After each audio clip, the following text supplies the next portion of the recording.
साहित्य सरिता में मैं बबीता जायसवाल आप सभी का हार्दिक स्वागत करती हूँ। आज मैं आपके समक्ष नासिरा शर्मा की कहानी खुदा की वापसी का अंतिम भाग का पाठ करने जा रही हूँ। तो प्रस्तुत है खुदा की वापसी कहानी का अंतिम भाग। फरजाना चली गई, ससुराल का घर सूना हो गया। फरजाना की रणनीति कुछ हद तक सफल हुई। अपनी सेवा से जो उसने सबका दिल जीत लिया था, वे अब उसके लिए तड़पते। अपनी खिदमत से जो उसने सबकी आदतें बिगाड़ दी थी, उससे हर पल उसका नाम जबान पर रहता। और घर की यह हालत, माँ बाप का इसरार और छोटे भाइयों के प्रश्नों से जुबैर घबरा चुका था। अभी तक केवल एक रट थी, कई महीने गुजर गए मगर बहू की गोद हरी नहीं हुई। उसका भेद भी फरजाना ने फाश कर दिया।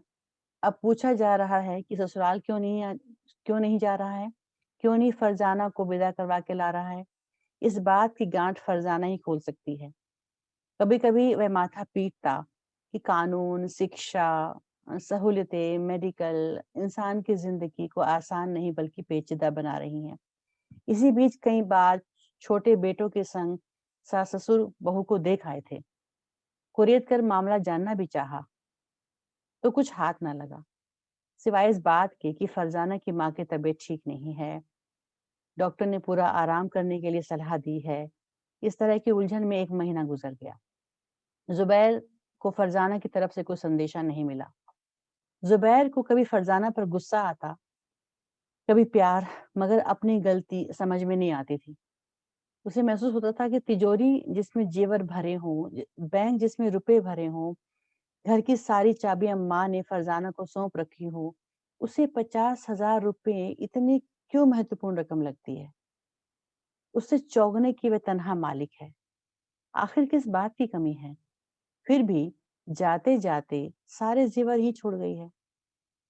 उधर यार दोस्त उसे समझाते, छोड़ यार, औरतों के चोंचले हैं, इनके गाल पर एक आध जड़ा नहीं कि अकल ठिकाने आ जाएगी। हमारी बीवियों ने तो सिर्फ मेहर को माफ ही नहीं किया, बल्कि रोज हमारी गलती को भी माफ करती हैं। मैं तो ये जानता हूँ कि ढोलक कसी न गई, औरत दबाकर रखी न गई, तो बड़ी बेतुकी आवाजें निकलती हैं। मेरी साली की अभी शादी नहीं हुई है, कहीं कहो तो बात चलाऊं। सब कुछ सुन देखकर जुबैर का साथ दोस्तों से छूटता गया। उसके घर में बिखराव, फूहड़पन और रिश्तों की बेकसी थी।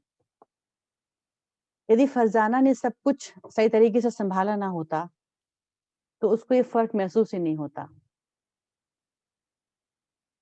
फरजाना दूसरी पत्नियों से बेहतर पत्नी थी। वह एक बहुत बेहतर बहू और बेहतर इंसान है, मगर मैंने तो उसे दिल के साथ अपने को उसके कदमों पर डाल रखा है।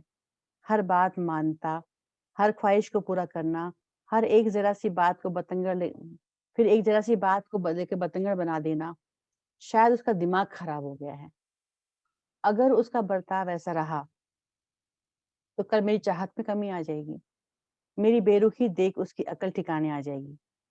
मैं भी बिजनेस का बहाना करके कुछ दिन पहाड़ों की सैर को निकल जाता हूँ। कम से कम अब्बा अम्मा के सवालों से तो छुटकारा मिलेगा। कम से कम उसे खबर भी लग जाएगी कि मैं उसको मनाने और खुशामद की करने के बजाय सैर को निकल गया हूँ। उधर फरजाना हर दिन जुबैर का इंतजार करती हुई सोचती कि जुबैर क्या इतना नासमझ है कि सब कह देने के बाद भी वह मेरे दिल और दिमाग में धसी उस नन्ही सी फांस को निकाल कर मुझे निहाल नहीं कर सकता। कहाँ गया उसका प्यार? क्या वह मुझे भूल गया, या मर्दानी शान का नशा फिर चढ़ गया? औरत मर्द एक दूसरे को इज्जत न दें, प्यार में एक दूसरे के सुख का ध्यान न रखें, तो फिर जीने का मकसद और मजा ही खत्म हो जाता है। ये बात शायद मैं नहीं समझा पाई उसे, और उसे तो समझना ही नहीं था। पूरी मर्द कौम न सही, आदि तो खुद खुद के नशे में डूबी रहती है।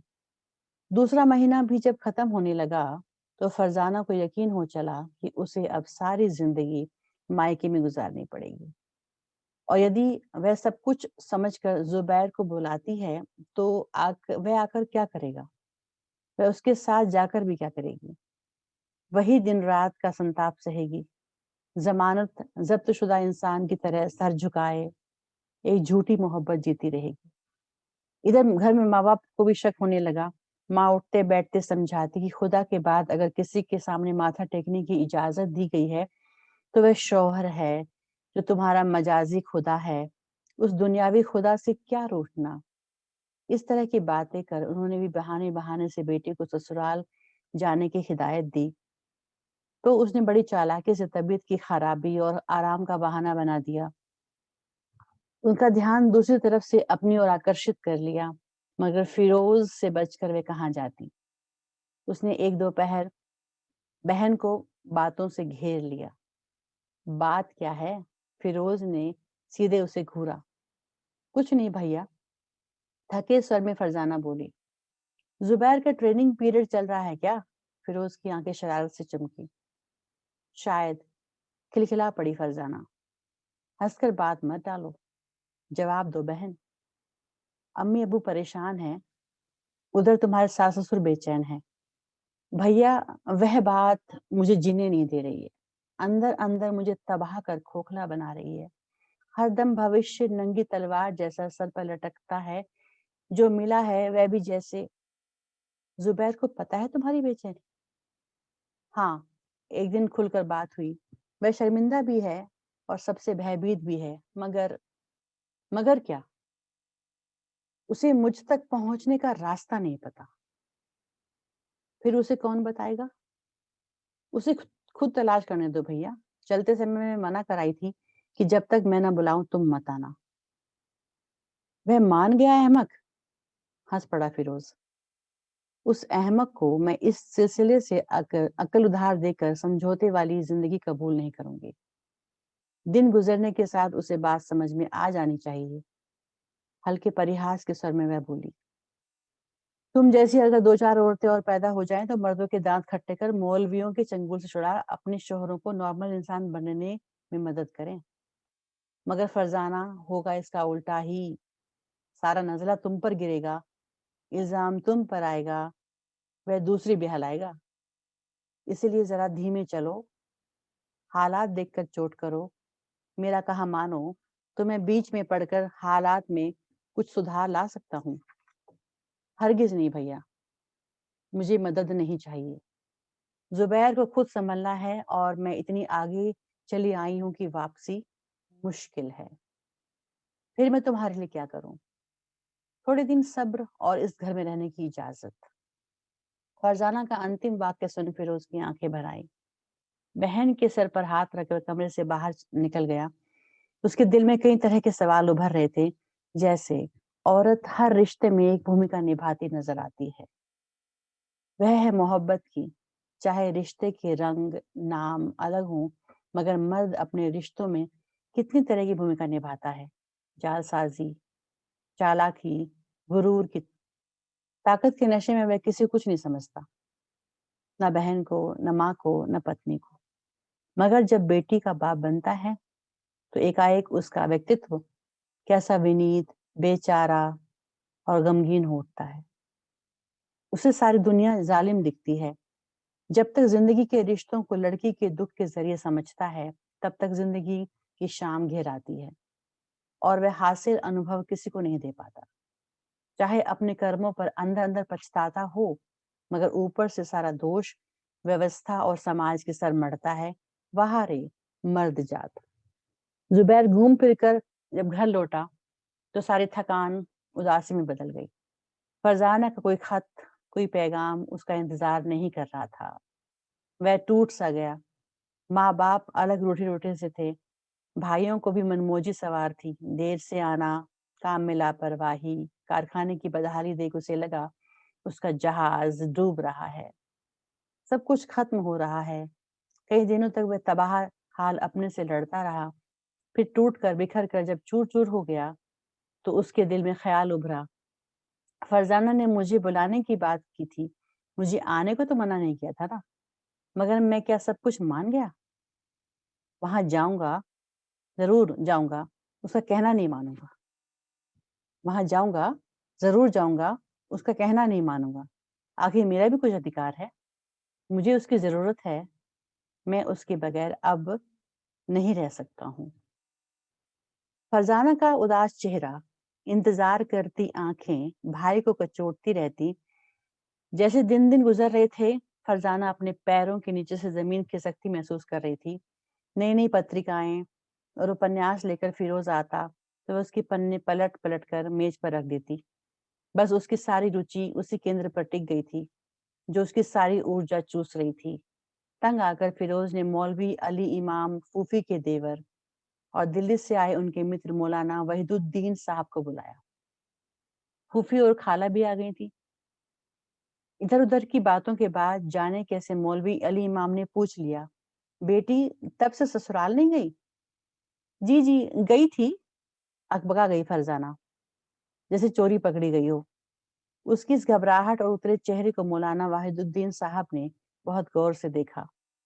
पर तुम्हारे हंसने खाने के दिन है, फिर जिन चीजों में तुम्हारी दिलचस्पी है उसके बाद तो तुम्हारा चेहरा खिला रहना चाहिए। इल्म में बड़ी दौलत है, दिल व दिमाग के अंधेरे को खत्म करती है। ये हमारे दोस्त हैं और इनकी कई किताबें इस्लामी दौर की औरतों पर हैं, इनसे बात करो। मौलवी अली इमाम बोले। मेरा दोस्त है, क्या कहूँ, हाँ थोड़े बहुत लिखने पढ़ने का शौक है। यह बताओ, तुमने हाजरा का नाम कभी सुना है? जी, इतना कहकर फरजाना चुप हो गई। खैर कोई बात नहीं। हाँ, एक अंग्रेजी कहावत है, सारी बड़ी चीजों के पीछे औरत का हाथ है। इसके बाद अब सुनो, हाजरा और सारा हजरत इब्राहिम की दो बीवियां थी। हाजरा अपने गोद के बच्चे के साथ मिस्र छोड़कर सहरा में जाकर रहने लगी। उन्हें इब्राहिम वहां तन्हा छोड़कर वापस आ गए। ख्याल था शहर इंसानी खूबियों को मारता है, इसलिए सहरा में रहकर भूख प्यास बर्दाश्त करना, हर ख्वाहिश को कुर्बान करना आ जाता है। इसीलिए बच्चे की परवरिश वहीं की जाएगी। वह नन्हा बच्चा इस्माइल पलकर बड़ा होने लगा और फिर उसी सहरा में इस्माइल के जरिए आबादी बढ़ी, जो बाद में साहिबा गिरोह कहलाया। उसी से हमारे पैगंबर रसूल हुए। हाजरा और रसूल में पूरे 2500 साल का फर्क है। अब तुम औरत की अजमत का एहसास करो कि उसने रेगिस्तान की तकलीफों को सहकर न सिर्फ बच्चों को जवान किया, बल्कि पूरी आबादी अपने बेटे के नस्ल और अपने उसूलों पर कायम की। जी, फरजाना ने गर्दन हिलाई। बाकी औरतें, जिनमें स्वयं उनके परिवार की महिलाएं भी शामिल थीं, दूर बैठकर उन्हें पूरी तन्मयता से सुन रही थी। उस सहरा में सफा मरवा दो चट्टानें थीं, जिनके बीच बच्चे के लिए पानी की तलाश में हाजरा 7 बार इधर से उधर परेशान भटकी थी। उस कुर्बानी को याद करके, जिसकी बदौलत बेहतर इंसान वजूद में आए, आज हज करने वालों पर वाजिब है कि वे उन चट्टानों के बीच की दूरी 7 बार चक्कर आगे तय करें। इस घटना को बताने से मेरी मुराद सिर्फ इतनी है कि जिस औरत की तकलीफ खुदा का रसूल कराता हो और आज तक पैरवी होती आ रही हो, उसकी नस्ल को आज नाउम्मीद होने की जरूरत नहीं है। मुझे तुम्हारी परेशानी से दिलचस्पी नहीं है, मगर तुम अपनी ताकत को, अपनी अहमियत को पहचानो। इसमें जरूर दिलचस्पी है, वहीदुद्दीन साहब ने कहा। फरजाना ने चौंक कर वहीद साहब का चेहरा ताका तो वह हल्के से मुस्कुराए और बोले, मुझे लोग लिबरल कहते हैं। मैं लिबरल कतई नहीं हूँ। हदीस में जो लिखा है वही सच मेरा है। किस्से, कहानी, अफसाना गढ़ना और सच को झूठ बनाकर फायदा उठाना, गैर जरूरी मिसालें देना मेरा काम नहीं। मैं खालिस धार्मिक विचारों वाला बेहद कट्टर मौलाना हूँ जो हदीस को मानता है। क्या बेहतरीन बातें हैं, दिल व जिगर को मजबूत करने वाली, फरजाना की माँ बोली। हम औरतों को कुछ पता हो तब ना, फूफी ने कहा। जब आप पढ़ेंगी अपने बारे में तभी तो जानेंगी, वरना, वहीद बोले, हर मौलवी वहीदुद्दीन थोड़े होता है। बीच में बात काटकर अली इमामा ने कहका लगाया, जिसमें शब्द शामिल थे। फिरोज को उस रात के बाद लगा कि फरजाना में अलग तरह का विश्वास जगा है। एक बार फिर उसमें जोश आया है। किसी ने सच कहा है कि जहर को जहर काटता है। मैं उसे दूसरी चीजों में बहलाना चाहता था, यह नहीं समझ पाया कि जिस हथियार से वार हुआ है वही उसकी दवा बनेगा, तभी जख्म भरेगा। फिरोज कई धरातलों पर बहन के लिए परेशान था। उसका खाना पीना, हंसना बोलना छूट गया था। उसे साफ समझ में आ रहा था कि जुबैर के यहाँ पैसा भले आ गया हो, मगर इल्म से जो तहजीब आती है, अक्ल और समझ बढ़ती है, उसकी कमी है। और फरजाना के पास अक्ल समझ कुछ ज्यादा ही है। एक खास तरह से उसने परवरिश पाई है। कहीं इस फर्क के चलते इन दोनों की जिंदगी जहन्नुम ना बन जाए। इससे तो कहीं अच्छा है कि फरजाना एमए करती, कंपटीशन की तैयारी करती। अब तो ये सांप के मुंह चचुंदर बनकर रह गई है। शायद सारी जिंदगी उसे तन्हा गुजारनी पड़े। सब कुछ कैसा उलझ गया है। जुबैर क्या सुलझा पाएगा? फरजाना का यह एतमाद उसे कब तक जिंदा रखेगा? फरजाना सुबह छत पर किताब खोलकर बैठती, पेंसिल से निशान लगाती। हजरत मूसा ने प्यास की शिद्दत में जिस तरह पानी मांगकर अपनी प्यास बुझाई थी, उस अनुशासन की तारीफ बेटी ने घर लौटकर अपने बाप को बताई थी। उस मुसाफिर को देख अपनी लड़कियों में से एक का विवाह हजरत मूसा से करने का इरादा बाप ने बनाया, मगर मूसा के पास मेहर के रुपए नहीं थे। तो सो बात तय हुई कि वे बदले में 2 वर्ष ससुराल की बकरियां चराएंगे। पढ़ते पढ़ते फरजाना रुक जाती है और नजर उठा करके सड़क की ओर ताकती है, जैसे जुबैर किसी फरिश्ते की तरह पंख लगाकर उड़ता हुआ उसके सम्मुख आ खड़ा होगा। जानती तो हो तुम, मेहर 2 तरह के होते हैं, एक फौरी और दूसरा बाद में। मैं बाद में अदा करने वाला था, मगर तुम जल्दबाज निकली। यह लो अपनी अमानत। फरजाना की आंखें भर आती हैं। दिन का सपना ताराबंद आंखों से टपकता है और वह नीले आसमान पर शाहीन से बाजी लगाती रंग बिरंगी पतंगे देखने लगती है। जुबैर के कदम जब फरजाना के घर की तरफ उठते थे, तो उसको फरजाना की कई बातें याद आने लगती थी। उसका जोश किसी थके घोड़े की तरह थमने लगता था। वहां गया और फरजाना ने फिर खरी खोटी सुनाई तो उनके आपस की तकरार वहां गया उनके आपस की तकरार दूसरे कानों तक पहुंची तो उसकी इज्जत खाक में मिल जाएगी। क्या सोचेंगे सब उसके बारे में? पहले ही उसकी मंगनी के समय बहुत से रिश्तेदारों ने ऊंच नीच समझाते हुए कटाक्ष किया था कि ला तो रहे हो पढ़ी लिखी बहू, मगर निभा पाओगे? हमारे यहाँ तो आज तक कोई लड़की यूनिवर्सिटी गई नहीं। वह तो यूनिवर्सिटी क्या, रेडियो टीवी में तमाम प्रोग्राम देती फिरती है। फरफर अंग्रेजी बोलती है। नाखून अलग तेज और नुकीले हैं। सर पर दुपट्टा डाले या न डाले, जुबैर समस्या को सुलझाने की जगह उसे फरार ढूंढने लगा। उसे फरजाना से अनजाना सा भय महसूस होने लगा। इस बात से भी वहशत होती थी कि फरजाना ना लौटी तो उसके रिश्तेदार उसका मजाक उड़ाएंगे कि चचुंदर के सर में चमेली का तेल। आखिर रास नहीं आया ना। क्या करे वह? कहीं भाग जाए, दूर, बहुत दूर, जहाँ कोई पदचाप उसे परेशान ना करे, कोई सवाल ना करे, न जवाब मांगे। बचपन से सुना है कि पैसे की तंगी है, हर जरूरत के लिए दूसरों का मुंह ताकना।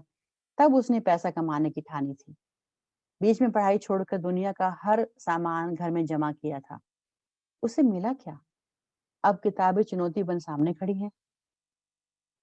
उधर सारी रात जागने के बाद सुबह का तारा जब डूबता, तो फरजाना की आशा का सूरज निकलता कि आज जुबैर जरूर आएगा। आईना देखते हुए वह आंखों में सुरमा लगा पलक झपकाती तो उसकी निगाहें कह उठती, मुझे तुम्हारा इंतजार क्यों रहता है जुबैर? क्यों दिल मचलता है कि तुम मेरे मना करने के बावजूद सारी बंदिशों को तोड़ नए तर्क के साथ सामने आ खड़े हो? लौटने के हजार बहाने हैं, बात संभालने की हजार दलीलें हैं। मेरी ख्वाहिश, मेरे एहसास के महल में तुम दाखिल तो हो। दोपहर ढलने के साथ जब वह अपने को कमरे में कैद कर लेती, तो सोचती, स्वाभिमान का ताज उतार कर, अधिकार की तलवार म्यान में खोस कर वह आत्मसमर्पण क्यों नहीं कर देती? कानून की बनाई शताब्दियों पुरानी जंजीरों को तोड़कर वह जो है उसी को स्वीकार क्यों नहीं कर लेती? अकेली मुंडेर पर बैठी कब तक जोड़े का इंतजार करेगी? क्या मिलेगा उसे ये सब करके? अभी तो उन दोनों के बीच इस खींचतान का किसी को पता भी नहीं है। اور جو لوٹ گئی تو سب ٹھیک ہو جائے گا. بہت کچھ پینا پڑتا ہے کچھ بنائے رکھنے کے لیے. اپنی جنت کو چھوڑ کر دوزخ کی آگ کو گلے لگانا کہاں کی عقل مندی ہے. سب عورتیں جا رہی ہیں. وہاں دنیا سے نرالی تو نہیں ہے جو برہم پال بیٹھی ہے کہ اس کا رشتہ ریت کی زمین پر ہے, جس کی نہ کوئی جڑ ہے نہ بنیاد. اس زمین پر لوٹ کر کیا کرے گی؟ زبیر حالات سے فرار چاہتا تھا. اسے اوسر مل گیا. اس نے 5 سال کے انوبندھ پر ہستاکشر کر دیے. گھر پر بتانے کی ضرورت نہیں سمجھی. صرف اتنا کہا کہ ہفتے بھر کے لیے سعودی عرب جا رہا ہے. جگہ ٹھیک لگی, کام بنا تو وہاں رکنے کا سوچ سکتا ہے. جہاز میں بیٹھ کر جہاں اسے لگا کہ وہ کئی خند کے پار کرنے میں کامیاب ہو گیا, وہیں پر ایک گھبراہٹ بھی اسے گھیرے ہوئے تھی کہ اس طرح جانا کیا ٹھیک ہے. فرزانہ کو جب پتا چلے گا تو وہ کیا سوچی؟ شاید کچھ بھی نہیں. اس بیچ میں لگاتار یاترا میں رہا تو بھی اسے کیا فرق پڑا, مگر اس بار میں پورے 5 سال کے لیے جا رہا ہوں. فرزانہ کا چہرہ سامنے گھوم گیا. ابھی بھی سمے ہے, وہ اتر سکتا ہے. فرزانہ سے بھے ہو سکتا ہے, اس کا بھرم ہو. ایک جھٹکا لگا. اس نے کھڑکی سے باہر دیکھا. ہوائی پٹی پر جہاز نے دوڑ لگا کر پنکھ پسار کر نیلے آکاش پر اڑان بھری. بادلوں کے قریب پہنچ کر اسے راحت کا احساس ہوا. جو تھا وہ پیچھے چھوٹ گیا. کل جو ہوگا دیکھا جائے گا. اس نے جلتی آنکھیں بند کر لی. فرزانہ روز رات میں سپنا دیکھتی کہ زبیر لوٹ آیا ہے. تمہیں برا لگا میں نے تمہارے ساتھ ایسا برتاؤ کیا. نہیں, میں اس برتاؤ کے قابل تھا. تو مجھے ہوش میں لانے میں مددگار ثابت ہوئی, زبیر دھیرے سے کہتا. تمہاری مردانہ شان. فرزانہ اوشواس سے آنکھیں جھپکاتی. ابھی بھی موجود ہے, مگر دنیا سے لڑنے کے لیے, اپنی بیوی اپنے خاندان پر ظلم توڑنے کے لیے نہیں. اتنے دنوں اکیلے رہ کر میں نے بہت کچھ دیکھ لیا. اب سمجھ چکا ہوں کہ طاقت کا غلط استعمال غلط جگہ پر خود کو کمزور بناتا ہے. زبیر, مجھے یقین نہیں آتا کہ تمہارے دماغ پر چھایا جالا صاف ہو گیا ہے. کیا سچ مچ تم بدل گئے ہو؟ ہاں فرزانہ, یقین کرو میں سچ مچ بدل گیا ہوں. تم خود سوچو, خدا رحیم ہے تو پھر دنیاوی خدا کیسے ظالم ہو سکتا ہے؟ دیر میں ہی صحیح سمجھ تو گیا کہ انسان کو صرف اپنے ہی نہیں بلکہ دوسروں کے حق اور خوشی کا بھی دھیان رکھنا چاہیے. اس لیے واپس آ گیا ہوں. پھر تو تمہاری واپسی پر اس بندی پر سجدہ واجب ہوا. میں تمہارے پاس خدا بن کر نہیں انسان بن کر لوٹا ہوں, اور انسان ہی بنا رہنا چاہتا ہوں. زبیر ہنسا. او زبیر, تم بدلے تو لگا آدھی دنیا بدل گئی. فرزانہ صبر میں کھلکھلا پڑی. اپنی ہی آواز سے چونک اٹھی فرزانہ. اندھیرے میں ڈوبے کمرے کو آنکھیں پھاڑ پھاڑ کر دیکھنے لگی. کئی پل یہ سمجھنے میں لگے کہ وہ کہاں ہے. دل پر جانے کتنے تھکے پرندے ہانفتے آن بیٹھے, جیسے سوال کر رہے ہوں کہ جو بسیرا چھوڑ آئی اس کی آس کیا, وہاں تجھے سمجھنے والا کون بیٹھا ہے. تو یہ تھی ناصرہ شرما کی کہانی خدا کی واپسی.